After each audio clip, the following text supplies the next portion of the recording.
Hi mate, today we're talking about kick throughs. So we're going to go through how to get a kick through, what to do, what not to do, and also go through some little progressions that I think are really going to help you out. Let's check it out.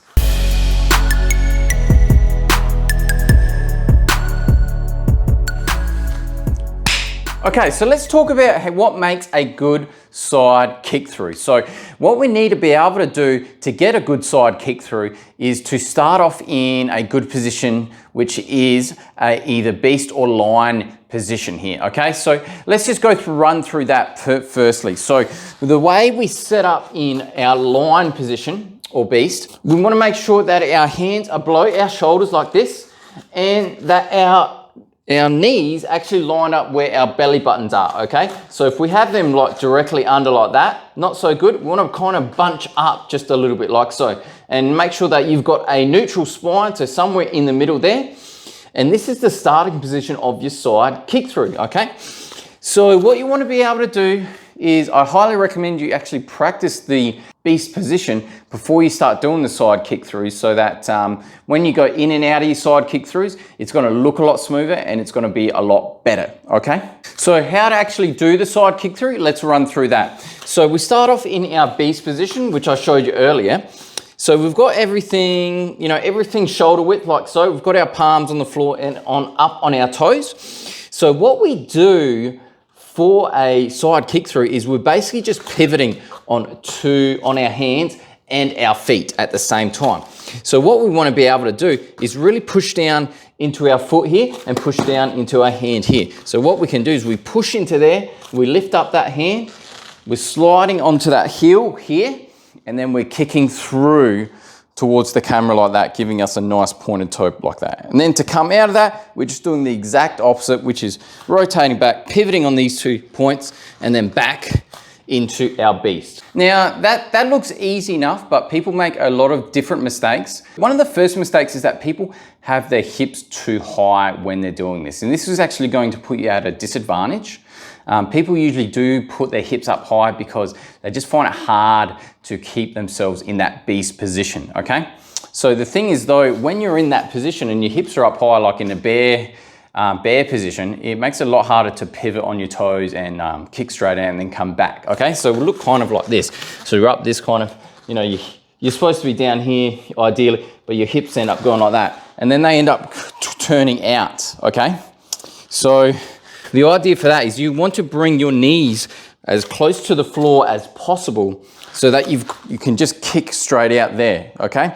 The thing is, when we're closer to the floor and we're a bit more bunched up, our center of gravity isn't all over the place, because if your hips are going up here, most likely your feet are going to kick out here, and when you turn out like that, you're going to have very little control of what you're doing. The other mistake is people lose control of their spin, okay? And we can usually tell that people losing control of the kick through is where they're actually kicking, okay? So when we're doing a kick through, we want to be kicking at, we're looking this way, and then we end up turning and kicking towards the camera, so in a 90 degree angle. What I see a lot of people doing is they'll kick through, but they'll end up kicking in this angle over here, okay? And what that just puts risk on, it really cranks on the hand a bit too much, and you're really at risk of just losing control and parking your butt on the floor while you're doing it. So when we're doing the kick through, we want to make sure that we're kicking with pointed toes at a 90 degree angle and not really much elsewhere, okay? So what we'll do is we keep the knees close to here, and we'll just make sure we pivot here and then kick over there, okay? A key point to getting the right angle with your kicks is actually line up this foot with that foot, okay? So the way we do that is we pivot on this back foot here. So we've got this foot pointed in the direction we want to kick, and then we kick that in the same spot here, okay? So usually what people do is they'll spin out too much and they end up kicking in, any direction. To avoid that, you've got to have the most control of that pivoting foot and pointing it in the right direction where you want to kick, and then come back. Another mistake that I see is they don't have control of the hand that isn't supporting the floor, okay? So a lot of people will get into that position, they'll spin around and they'll just have this hand going out And usually those are the people that are losing control of their side kick through. The best thing is to keep everything tucked tight towards your body so that your center of mass isn't all over the place, okay? It's gonna make it a lot easier and you're gonna have a lot more control over your side kick through. So this is how I would be doing it, starting in the beast position.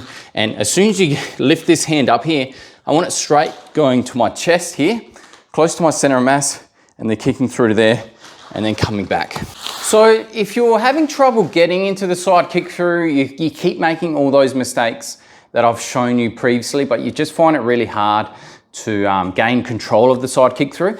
I think the best progression here is to really focus on your under switches. And then once you go through, get better at those under switches, is you try a kick through where your butt actually touches the floor, okay? So what do I mean by that is you start off in the beast position like so, and you're going to kick through here, but you just got to actually rest on the floor a bit like that, okay? So that gives you a point to really make sure that everything's lined up. You've got your hand here, you can check in where your foot is here, and then you can actually get yourself back into the position by, lifting yourself up. So you can get yourself back just by coming back to this position. Just try not to avoid trying to go too quick with your kick throughs and losing control as you're doing them. Do them slow and steady and focus on just getting the technique right before you build up the speed. So I hope that really helped you out with getting your first kick through or just cleaning up your kick through to make it a little bit better. So if you're watching this video because you've got an injury or you've got pain or issue, please make sure to check out my 7 lifts to bulletproof your body after injury. So I'm going to drop that down in the details down below so you can download that right away. Please make sure to like and subscribe if you want to see more great content from me. My name's Adam and I help you return to the gym and stay there.